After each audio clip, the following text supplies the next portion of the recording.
The 2025 NFL free agency period has been a whirlwind of activity, with teams across the league making bold moves to reshape their rosters.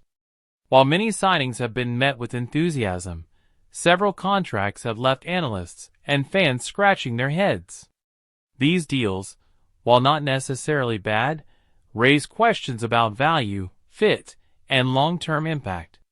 One of the most puzzling moves was the Washington Commanders' decision to sign defensive lineman Javon Kinlaw to a 3-year, $45 million deal.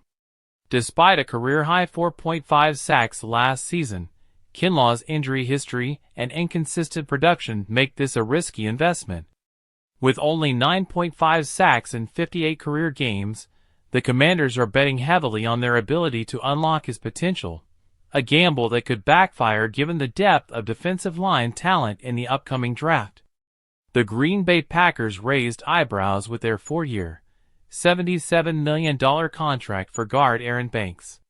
Banks, who ranked 50th among guards last season, now becomes one of the highest-paid players at his position. While the Packers needed to address their offensive line, this deal feels like an overpay, especially with a deep guard class available in the draft. Banks' middling performance in San Francisco doesn't justify the hefty price tag, leaving many to question Green Bay's decision-making. In Denver, the Broncos signed safety Talanoa Hufanga to a 3-year, $45 million contract. Hufanga, a former All-Pro, has struggled with injuries, playing just 17 games over the past 2 seasons. While his talent is undeniable, his durability concerns make this deal a head-scratcher.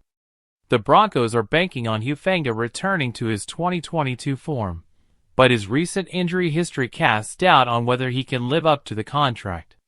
The New York Jets signing of cornerback Brandon Stephens to a 3-year, $36 million deal also raised questions.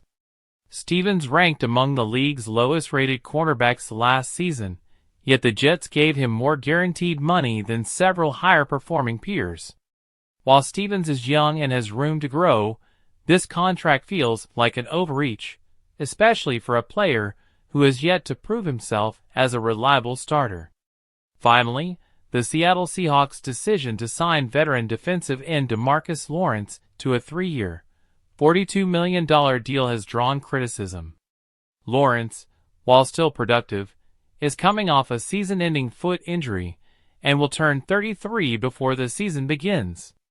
With younger, more dynamic options available in free agency and the draft, the Seahawks' choice to invest in an aging player with recent injury concerns seems questionable. While these signings may work out in the long run, they highlight the risks teams take in free agency. Overpaying for players with injury histories or inconsistent production can hinder a team's ability to build a sustainable contender. As the offseason continues, these deals will be closely watched to see if they pay off or become cautionary tales.